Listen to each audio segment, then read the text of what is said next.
வணக்கம். மூன் செய்திகளுக்காக முத்தமிழ் செல்வி. இன்றைய முதன்மை செய்திகள்.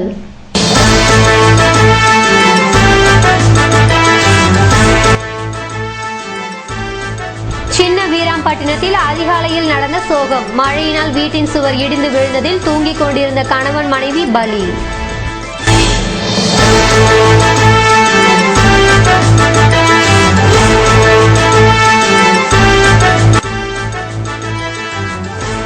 மரித்தோர் நினைவு தினம் அனுசரிப்பு. கல்லறைகளில் சிறப்பு வழிபாடுகள் நடத்தி முன்னோர்களுக்கு கிறிஸ்தவர்கள் மலரஞ்சலி.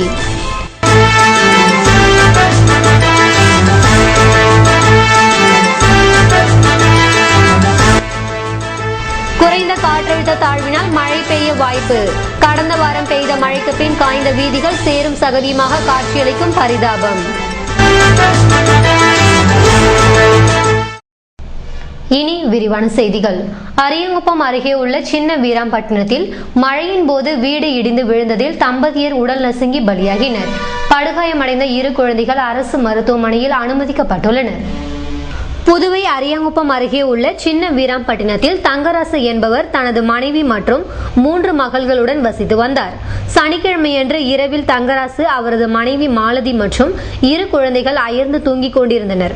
ஞாயிற்றுக்கிழமை அதிகாலை 4 மணிக்கு பெய்த மழையின் ஈரத்தினால் சுவர் இடிந்து விழுந்தது. இதன் இடிபாடுகளுக்குள் சிக்கிய தங்கராசு மற்றும் அவரது மனைவி மாலதி ஆகியோர் சம்பவ இடத்திலேயே மரணமடைந்தனர்.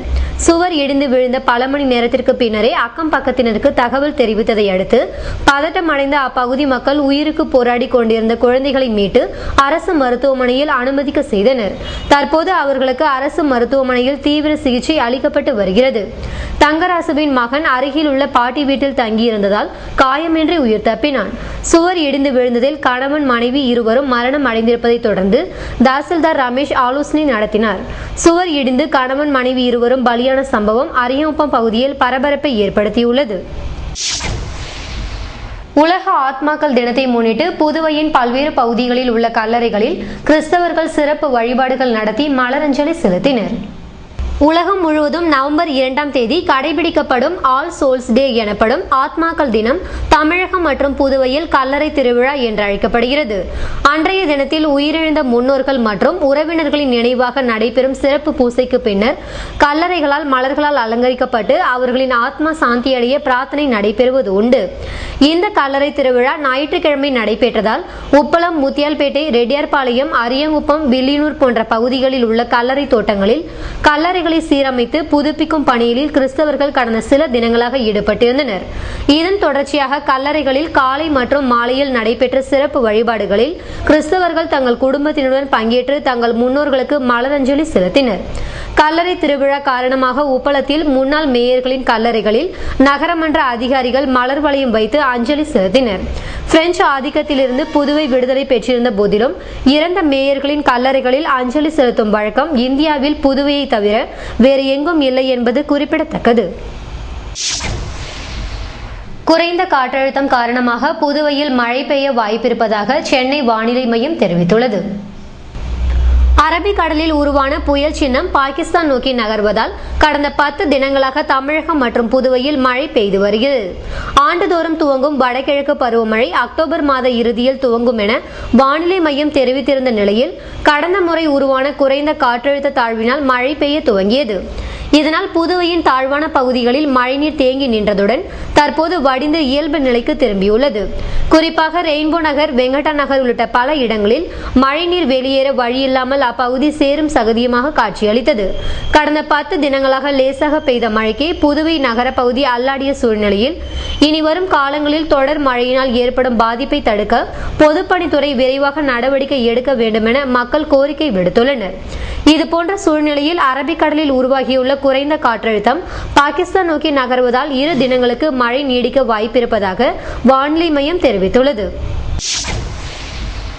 புதுவை தமிழ்ச்சங்கத்தில் நடைபெற்ற விழாவில் மன்னர் மன்னன் எழுதிய நூல்களை பாராளுமன்ற உறுப்பினர் ராதாகிருஷ்ணன் வெளியிட்டார். மன்னர் மன்னன் பிறந்தநாள் விழா அவர் எழுதிய 3 நூல்கள் வெளியிடும் தமிழ்ச்சங்கம் கட்டடத்தில் நடைபெற்றது. பாரதிதாசன் அறக்கட்டளை தலைவர் பாரதி தொடக்க உரையாற்றினார். அப்போது அவர் இலக்கியத்திற்கும் சமுதாய மேம்பாட்டுக்கும் பாடுபட்ட உலக கவிஞர் பாவேந்தர் பாரதிதாசனாரின் 125வது பிறந்த நாளை முன்னிட்டு புதுடெல்லியில் அரசு அவரின் சிலையை நிறுவ வேண்டும் என்று கேட்டுக்கொண்டார். மன்னர் மன்னன் பேசும்போது கலையும் இலக்கியமும் நாட்டையும் மனித இனத்தையும் பண்படுத்துவன. எனவே இளைய தலைமுறையினர் கலை இலக்கியத்தின் ஈடுபாடு காட்ட வேண்டும் என்று தெரிவித்தார். கோவிந்தசாமி விழாவிற்கு தலைமை தாங்கினார். மன்னர் மன்னன் எழுதிய 3 நூல்களான பாட்டு பறவைகள், பாவேந்தர் இலக்கிய பாங்கு, பாவேந்தர் படைப்பு பாங்கு ஆகியவற்றை மக்களவை உறுப்பினர் ராதாகிருஷ்ணன் வெளியிட்டு சிறப்புரையாற்றினார். நூல்களின் முதல் பிரதிகளை முதல்வரின் நாடாளுமன்ற செயலர் வைத்தியநாதன், சட்டமன்ற உறுப்பினர் பாலன், ஜெயபால் ஆகியோர் பெற்றுக்கொண்டு பாராட்டி பேசினர். விழாவிற்கு துபாய் குழந்தை முத்து முன்னிலை வகித்தார். கலியன் எதிராசன், சுந்தரலட்சுமி நாராயணன் வாழ்த்துரையாற்றினர். லாஸ்பேட்டை தொகுதியில் வாய்க்கால் தூர்வாரும் பணியினை சட்டமன்ற உறுப்பினர் வைத்தியநாதன் துவக்கி வைத்தார். புதுவை லாஸ்பேட்டை மகாவீர் நகர் பெத்திசெட் பகுதியில் வாய்க்கால் தூர்வாரும் பணியை தொகுதி சட்டமன்ற உறுப்பினர் வைத்தியநாதன் தொடங்கி வைத்தார். உடன் உழவர்கரை நகராட்சி ஆணையர் ஈஸ்வரராவ் மற்றும் தொகுதி மக்கள் கலந்து கொண்டனர்.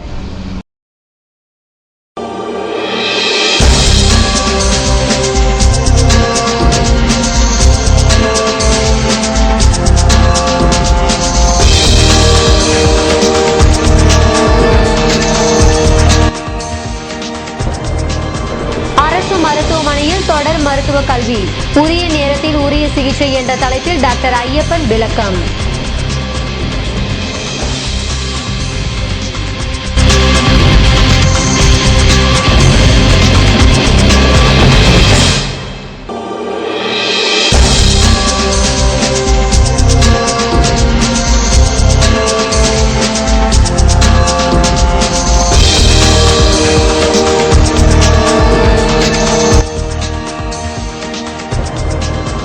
மாநில அந்தஸ்தை இந்த ஆண்டு அறிவிப்போம். ஆளுநர் முன்னிலையில் நடைபெற்ற புதுவை விடுதலை நாள் விழாவில் முதல்வர் ரங்கசாமி நம்பிக்கை.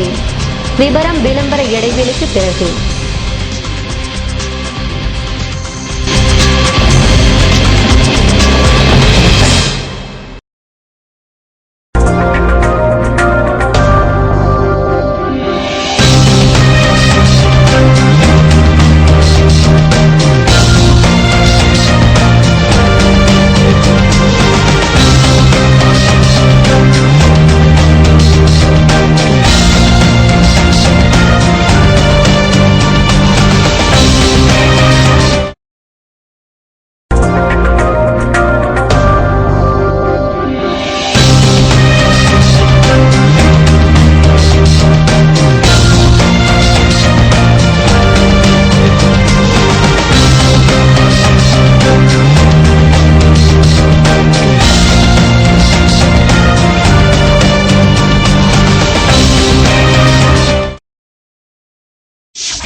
செய்திகள் தொடர்கின்றன.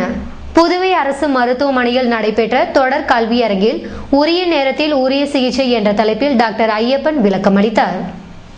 செவிலியர்களுக்கான தொடர் மருத்துவ கல்வி முகாம் ஞாயிற்றுக்கிழமை அரசு பொது மருத்துவமனையில் நடைபெற்றது. இதில் உரிய நேரத்தில் உரிய சிகிச்சை என்ற தலைப்பில் டாக்டர் ஐயப்பன் விளக்கமளித்தார். நோயின் தன்மைகளுக்கு ஏற்ப பல சிகிச்சை முறைகள் இருந்தாலும் அறுவை சிகிச்சை என்பது கவனத்தோடு கையாள வேண்டிய ஒன்றாகும். அதிலும் குழந்தைகளின் அறுவை சிகிச்சை என்றால் சிறப்பு கவனம் தேவைப்படுகின்றது. குழந்தைகளுக்கு பிறப்பின் போதும் பிறந்த பின்பும் அவர்களது வளர்ச்சி நிலைக்கு தக்கவாறு பல்வேறு காலகட்டங்களில் பிரச்சனைகள் தோன்றும். அவ்வாறு உண்டாகும் பிரச்சனைகளுக்கு உடனடி அறுவை சிகிச்சை தான் தீர்வா அல்லது அவர்களது வளர்ச்சி நிலையை கரித்த காலம் வரும் வரை காத்திருந்து அறுவை சிகிச்சை செய்ய வேண்டுமா? அப்படி குறித்த காலத்தில் செய்யும் அறுவை சிகிச்சையால் குழந்தைகளுக்கு உண்டாகும் நன்மை என்ன? அப்படி குறித்த காலத்தில் செய்யாத அறுவை சிகிச்சையால் எதிர்காலத்தில் குழந்தைகளுக்கு உண்டாகும் சிக்கல்கள் என்ன? எந்த விதமான பிரச்சனைகளுக்கு உடனடியாக அறுவை சிகிச்சை மேற்கொள்ள வேண்டும் என்பது பற்றி அவரது உரையில் செவிலியர்களுக்கு விளக்கமாக எடுத்துரைத்தார். இது சம்பந்தமாக செவிலியர்கள் எழுப்பிய சந்தேகங்களுக்கு விளக்கம் அளித்தார். இந்நிகழ்ச்சிக்கு பயிற்சியின் இயக்குநர் டாக்டர் ரங்கநாத் தலைமை தாங்கினார். செவிலியர் கண்காணிப்பாளர் பாரதி வரவேற்று பேசினார். இத்தொடர்கல்வி முகாமில் அரசு பொது மருத்துவமனையின் செவிலியர் கண்காணிப்பாளர்கள், தலைமை செவிலியர்கள் மற்றும் கிருமாம்பாக்கம் விநாயகா மிஷன் செவிலியர் கல்லூரி மாணவ மாணவியரும் கலந்து கொண்டனர். புதுவைக்கு தனி மாநில அந்தஸ்து பெற்று இந்த ஆண்டே அறிவிப்போம் என விடுதலை நாள் விழாவில் முதல்வர் ரங்கசாமி பேசியுள்ளார். புதுவை விடுதலை நாளை முன்னிட்டு விடுதலை போராட்ட தியாகிகளை கௌரவிக்கும் நிகழ்ச்சி கம்பன் கலையரங்கில் நடைபெற்றது. சட்டமன்ற உறுப்பினர் அன்பழகன், பாராளுமன்ற உறுப்பினர் ராதாகிருஷ்ணன் ஆகியோர் முன்னிலை வகிக்க சபாநாயகர் சபாபதி, அமைச்சர் ராஜவேலு ஆகியோர் வாழ்த்துரை வழங்கினர். விழாவிற்கு தலைமை தாங்கி பேசிய முதல்வர் ரங்கசாமி, நாடு விடுதலை பெற்றாலும் புதுவை நிர்வாக ரீதியாக விடுதலை பெறவில்லை என்றும், எனவே மாநில அந்தஸ்து முக்கியமானது என்பதை அறிய வேண்டும் என்றார். புதுவையின் 60வது சுதந்திர தினத்தை அறிவித்தது போன்று தனி மாநில அந்தஸ்து அறிவிப்பை இந்த ஆண்டை வெளியிடுவோம் என்ற முதல்வர் ரங்கசாமி, தமிழகத்தை போன்று புதுவையிலும் தியாகிகள் பென்ஷன் வழங்க நடவடிக்கை எடுக்கப்படும் என்றார். இதனைத் தொடர்ந்து பேசிய ஆளுநர் ஏ.கே. சிங், புதுவை யூனியன் பிரதேசத்தின் புதிய அத்தியாயம் துவங்கியுள்ளது என்றும், மாநிலம் விடுதலை பெற்ற நாளில் இருந்து வளர்ச்சி பெற்று வருவதாக குறிப்பிட்டார். விழாவில் தமிழ் அறிஞர்கள், தியாகிகள் கலந்து கொண்டனர். புதுவை விடுதலை நாளை முன்னிட்டு தூய்மை இந்தியா விழிப்புணர்வு நிகழ்ச்சி நாட்டு நலப்பணி திட்டம் சார்பில் நடத்தப்பட்டது.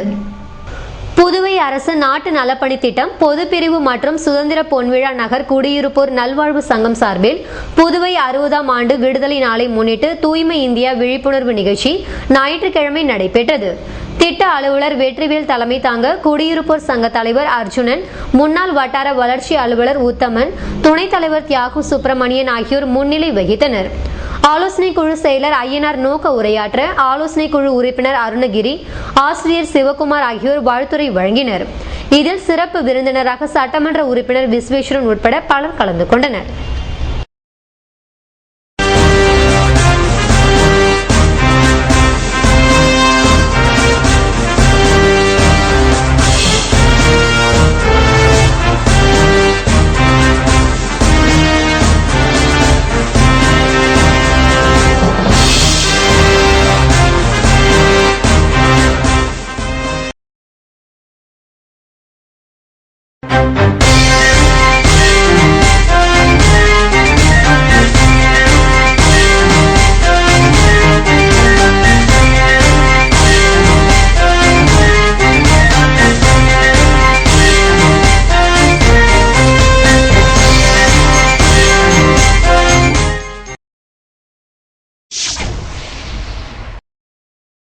இன்றைய தங்கம் வெள்ளி விலை விபரம் வழங்குவோர் ஏவிஆர் ஸ்வர்ண மஹாலின் நவீன மங்கையின் நவநாகரீக நகைகள்.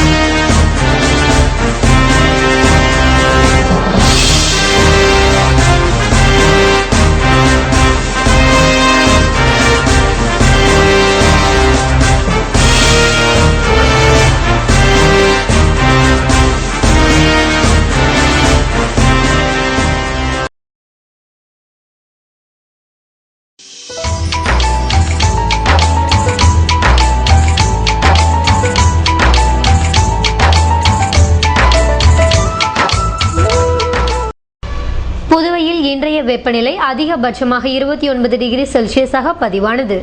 நாளைய வானிலை 30 டிகிரி செல்சியஸாக காணப்படுவதுடன் மழை பெய்யும் என வானிலை மையம் தெரிவித்துள்ளது. புதுவை கடற்கரையில் இருந்து சுமார் 50 கிலோமீட்டர் தூரம் வரை இன்று 3 அடியாக காணப்பட்ட கடல் அலை உயரம் நாளை 2 அடியாக காணப்படும் என்றும், தென்மேற்கு திசையில் இருந்து 21 கிலோமீட்டர் வேகத்தில் காற்று வீசும் என்று சென்னை வானிலை மையம் தெரிவித்துள்ளது.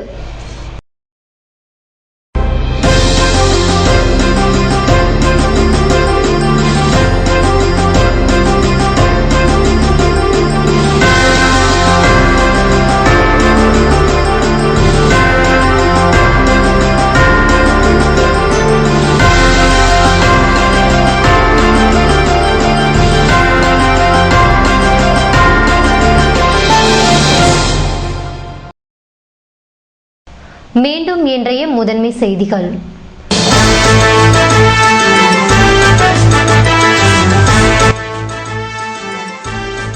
சின்ன வீராம்பட்டினத்தில் அதிகாலையில் நடந்த சோகம். மழையினால் வீட்டின் சுவர் இடிந்து விழுந்ததில் தூங்கிக் கொண்டிருந்த கணவன் மனைவி பலி.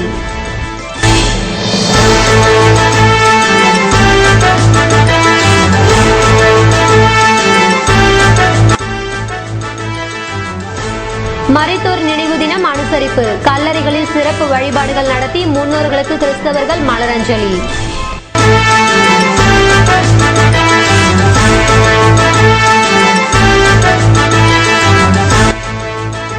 குறைந்த காற்றழுத்த தாழ்வினால் மழை பெய்ய வாய்ப்பு. கடந்த வாரம் பெய்த மழைக்கு பின் காய்ந்த வீதிகள் சேரும் சகதியுமாக காட்சியளிக்கும் பரிதாபம். இத்துடன் செய்திகள் நிறைவடைந்தன. வணக்கம்.